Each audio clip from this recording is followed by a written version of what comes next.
pessoal, eu sou Camila Barbalho, organizadora do CSX Week, o primeiro congresso online de sucesso e experiência do cliente do Brasil. E hoje nós estamos aqui com um dos nossos palestrantes, o Lucas Hansel, do Gurila. Tudo bom, Lucas? Tudo ótimo, Camila. Prazerzão estar aqui falando com vocês. É uma honra participar do CSX. A cada semana é uma quantidade tão grande de palestrantes maravilhosos que eu fico cada vez mais feliz em poder participar. Então, é muito bom estar podendo compartilhar um pouco. Pois é, a gente fez questão de escolher os melhores. A ideia de fazer esse vídeo antes é para a gente conhecer um pouquinho mais do palestrante. Então, a primeira pergunta que eu estou fazendo para todo mundo é: quem é Lucas? Como é que você se define? Bom, vamos lá. Vamos começar do começo, então. Então, meu nome é Lucas. Eu sou do interior do Rio Grande do Sul, de uma cidade chamada Santa Rosa. Santa Rosa, para quem não sabe, é a terra da Xuxa. Não que a gente se orgulhe desse fato, mas é uma coisa que a gente tem que saber lidar, né? Mas também é a terra do Tafarel, então já demos uma melhorada. Aqui na região temos Gisele Bündchen, então assim, é uma região muito próspera, né? É uma região próspera.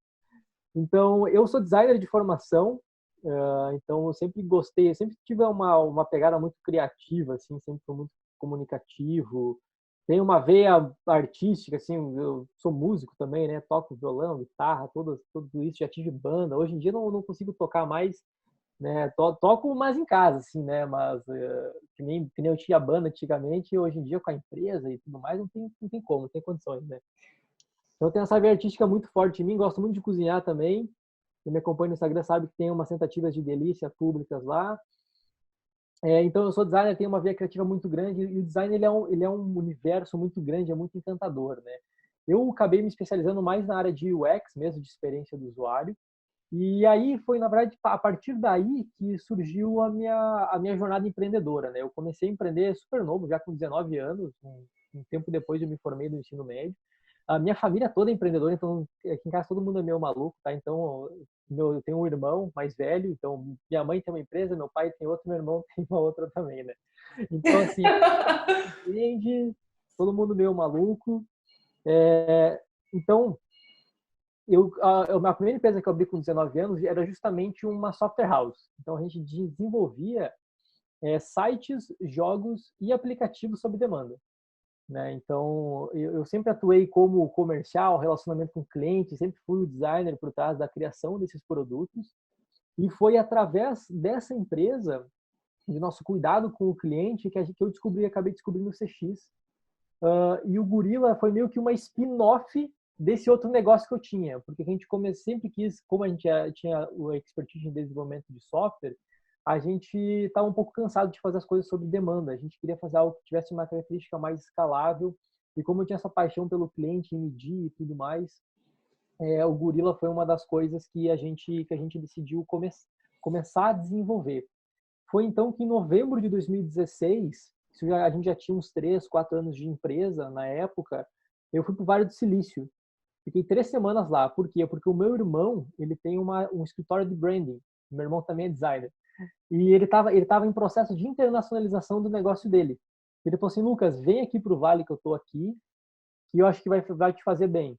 Então eu fiquei 3 semanas lá, naquela cultura do Vale do Silício, assim, indo em muita palestra, muito evento, conhecendo muita gente, e voltei de volta assim, ó, completamente maluco. Assim, eu falei, cara, eu preciso mudar todo o meu negócio, tá tudo errado. E na época o Gurila já existia, só que de uma forma muito embrionária, né? Foi então que eu falei com o meu sócio na época e falei assim, cara, vamos mudar tudo, vamos virar Gurila. Eu vi muito assim, eu bebi muito dessa fonte da experiência do cliente lá no Vale também, já estava sendo muito falado, muito forte lá. Dá para ver que o mercado americano é muito mais maduro que o nosso nesse quesito. E daí, cara, a gente decidiu em 2017 começar essa transição para 2018, de fato, a gente se converter 100% em Gurila e estamos até aí hoje, né? Produzindo bastante conteúdo, conhecendo muita gente, então, e compartilhando bastante conhecimento. Que coisa boa. Lucas, segundo o CX Network, você está entre os 30 jovens mais influentes de Customer Experience. Conta pra gente um pouquinho como é que foi ganhar esse prêmio. Na verdade, foi bem inesperado, porque imagina, a gente estava no começo, no primeiro ano do negócio, a gente estava produzindo muito conteúdo, estava fazendo muita conexão, e quando surgiu a lista, na verdade, eu fui indicado por um profissional brasileiro que trabalha na Inglaterra desde os 4 anos de idade, ele mora lá, né, e trabalha com experiência do cliente, ele já me acompanhava, a gente meio que virou amigo e ele meio que me indicou e eu não sabia.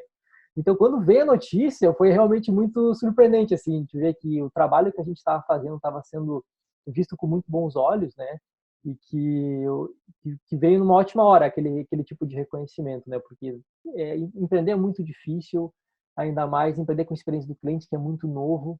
Então, ganhar o prêmio, esse tipo de reconhecimento em escala global, né? Eu acho que da lista era dos mais novos. Eu acho que na época eu tinha 23 anos, né?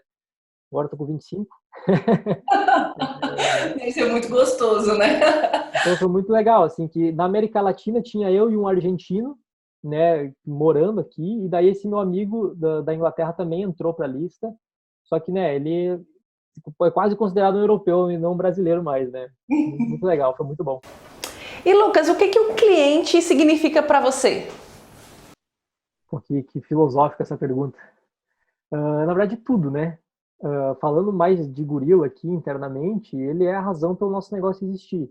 Por mais, por mais genérico que isso possa parecer, mas é verdade, assim, toda a nossa operação está centrada no cliente, o nosso roadmap é centrado no cliente, as nossas decisões de produto, as nossas decisões de produção de conteúdo, né? Está tudo pautado na a nossa exigência em termos de qualidade de atendimento, SLA, é tudo sempre 100% pautado no cliente. Então, o cliente ele é um motivo porque a gente está aqui, inclusive, né? Então, ele é responsável por tudo isso.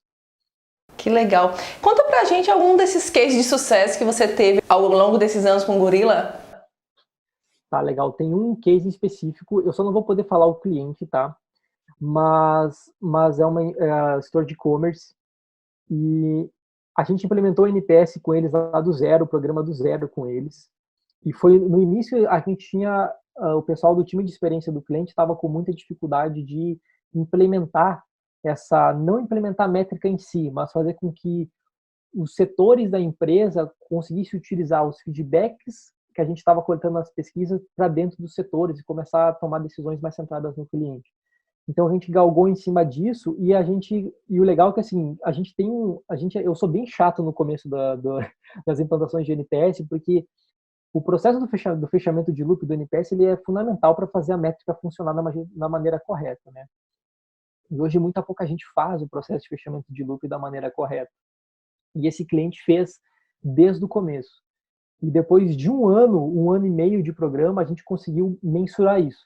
E a gente percebeu que os clientes do NPS detratores, que a gente conseguia fechar o loop, tinham LTV 3 vezes maiores do que aqueles que a gente não fechava. Olha aí. Então, assim, incrível, sabe? Então, ou seja, o fechamento de loop ele é sim uma ferramenta eficiente. E se o cliente é detrator, imagina, hoje a gente tem um dado também que a cada cliente que reclama, 26 permanecem calados.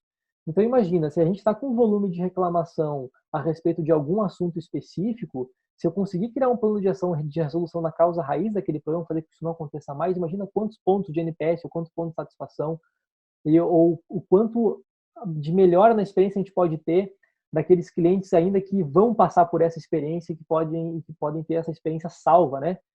Por essa resolução de problema, por esse plano de ação que a gente fez. Então esse é um exemplo assim que dá um orgulho muito grande assim para a gente, para dizer assim, cara, isso é realmente que a gente está fazendo, entregou dados, a empresa toda começou a ser mais centrada no cliente e todo esse esforço e todo esse discurso tão forte que a gente bate tanto na tecla, ele é muito bom e deve ser continuado, apesar de ser um pouco chato muitas vezes, confesso, mas ele é necessário para fazer com que o programa funcione com qualidade, né? Oh, muito bom mesmo. E para quem está assistindo a gente agora, qual o conselho que você daria para as pessoas que querem iniciar a cultura centrada do cliente dentro das organizações? Essa é quase que uma pergunta de US$ 1 milhão, mas vamos lá. O que acontece? Vamos lá, vamos dividir, porque assim, ó, eu sempre gosto, quem me acompanha mais tempo nos meus conteúdos sabe que eu gosto de ser bastante prático e menos macro, assim, eu gosto de ser bastante prático nas minhas ações. Mas o que a gente tem que começar? Primeiro, eu acho que é entender o teu cenário. O que eu vejo muito profissional de CX reclamando é que, porque eu quero ser centrado no cliente, mas ninguém na minha empresa está dando bola para isso, só eu que falo sobre isso, o meu chefe é burro, né? E começa meio que aquela denegrir. Mas o que acontece? Se a gente está falando de uma organização tradicional, que já tem um histórico, cara, alguma coisa também essa empresa tem que estar fazendo de certo, né? E o profissional de experiência do cliente fala muito de empatia. E eu acho que se a gente foi contratado com um quesito de mudança de cultura, a gente também tem que ter empatia por esses nossos colegas de trabalho também. Porque se a gente sabe, se importa com o cliente, é porque às vezes a gente tem um background, uma barreira, um conhecimento muito mais aprofundado, a gente despendeu muito mais tempo, se dedicou muito mais para entender sobre o universo do cliente do que eles. Então é natural que ocorra esses atritos no começo. Mas como é que a gente tem que começar esse processo? Eu acho que se você não tem tanto apoio, comece mostrando valor aos poucos, né? Começa ouvindo o cliente e começa nas reuniões introduzindo esses feedbacks, né? Faz um exercício que é muito comum, né? Que é um exercício até de praxe hoje está virando, que é o exercício de mapeamento da jornada. Cara, eu adoro fazer mapeamento de jornada com os clientes. Por quê? Porque os clientes eles conseguem ver eles conseguem colocar os óculos do cliente aqui na operação e ver assim, cara, olha só isso, eu não imaginava que o nosso cliente passava por isso quando estava se relacionando com a gente. E o legal é o seguinte, é tu chamar essas pessoas de outros setores, né, a ajudarem a construir essa jornada. Depois você pode amadurecer essa jornada, por exemplo, e fazer um blueprint de processo, que é a etapa de o quê? De você correlacionar as etapas da minha jornada com os processos internos da empresa. E daí você consegue falar lá pro senhorzinho do financeiro, que falava que não tinha nada a ver com a experiência do cliente, fala assim, aqui, ó, aqui na etapa de cobrança, a gente está vendo um volume de reclamação bastante alto e aqui é o seu setor que é responsável por entrega dessa experiência aqui. Então, tá vendo que a gente consegue já fazer com que, primeiro, é essa parte de conhecimento, né?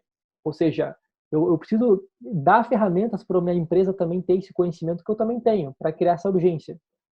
O segundo ponto é começar a mudar, é começar a trazer resultados práticos. Então, essa ação de experiência que a gente fez, a gente conseguiu esse resultado, a gente conseguiu essa ação. Então, começar a medir o ROI disso aí. Para o terceiro ponto, eu começar a mudar uma cultura que já tá mais enraizada. Então, acho que tem que passar por uma barreira, né, de conhecimento, demonstrativo de resultado, para daí que a gente começar a galgar em mudanças mais profundas de transformação cultural. Esse é o meu ver, pelo menos. Pega a dica, viu? Muito boa. Lucas, eu não poderia deixar de falar do seu blog, que eu acho maravilhoso. Os conteúdos são muito bons, realmente, para quem quer aprender, entender do que se fala de CS, CX, lá tem conteúdos riquíssimos. Conta pra gente um pouquinho mais do seu blog. Não, é muito legal, é bem legal tu falar isso, porque assim, educação é uma das minhas grandes paixões assim de vida. Eu acho que se eu não tivesse o gorila, acho que eu empreenderia, eu trabalharia em alguma instituição de educação, porque eu gosto muito de educação assim de verdade, assim, porque eu acredito muito no poder transformador que ela tem. E quando a gente começou a produzir conteúdo, a gente veio com uma proposta seguinte, cara, a gente vai ter que produzir um conteúdo diferente. Até que se tu lê o nosso blog, tu percebe isso de cara, assim, o texto é diferente, assim, a linguagem é diferente, a nossa comunicação é diferente. Então, assim, a gente dedica bastante tempo e tem um esforço muito grande, né, para a gente entregar um conteúdo sempre prático, com uma linguagem clara, acessível para todo mundo.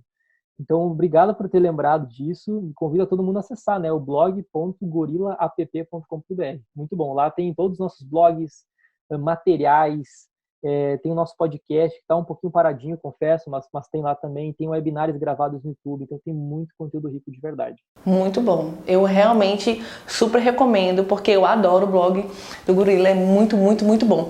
E agora, falando um pouquinho do CSX Week, fala pra gente sobre a sua palestra, deixa o pessoal curioso do que você vai falar e o que você vai explicar. Legal, eu trouxe um tema bem polêmico, mas muito bem fundamentado, que é todo mundo fala de encantamento, né? E eu trouxe e o meu tema foi justamente pare de encantar os seus clientes. Então a ideia é a gente entender um pouquinho o que é encantamento, se de fato ele traz resultados para o meu negócio e em contrapartida a gente tem que olhar para um outro ponto, que é esforço do cliente. Então eu trouxe uma ideia de como vale muito mais a pena a gente focar em reduzir o esforço do meu cliente do que tentar encantar ele a qualquer custo. Então tá bem legal, acho que vocês vão gostar. Muito legal. Só o título dá pra perceber aí que o negócio é polêmico, né? Tem gente que vai olhar pro título e já vai olhar meio torto. Vou mentir, não. Que legal. Lucas, e me conta, pra quem quer encontrar você, conhecer mais sobre o gorila, enfim, te acompanhar, como é que faz? Bom, as duas redes sociais que eu sou mais ativo é o LinkedIn e o Instagram. Tá? Então procura lá por Lucas Hansel no LinkedIn e no Instagram que você vai encontrar. Lembrando que Hansel é Hansel. Tá? Você vai encontrar, eu sou muito ativo lá, sempre estou respondendo perguntas, ajudando sempre que possível, me conectando com as pessoas, né? Quem quiser conhecer o Gorila também, gorilaApp.com.br, tá? Pode achar no nosso site, também redes sociais, no nosso blog, você vai encontrar tudo sobre o Gorila. E agora, num futuro bem breve, vai ter uma grande novidade, então acompanhe a gente nas redes sociais, a gente vai fazer um grande lançamento agora na virada do mês. Ô, coisa boa, gente, não se preocupe que todos os links que ele falou, do blog, do Gorila App, do LinkedIn, o Instagram dele, a gente vai deixar aqui debaixo do vídeo, porque vocês bastam clicar que vocês vão ter acesso a ele. Lucas, mais uma vez eu gostaria de agradecer sua participação, parabéns pelo seu trabalho, você realmente é uma referência de Customer Experience no Brasil e estamos muito felizes de você fazer parte do CSX Week. Não, Camila, prazerzão, foi muito bom, obrigado mais uma vez pela oportunidade, tamo junto aí, pode contar comigo sempre que precisar. Poxa, muito obrigada!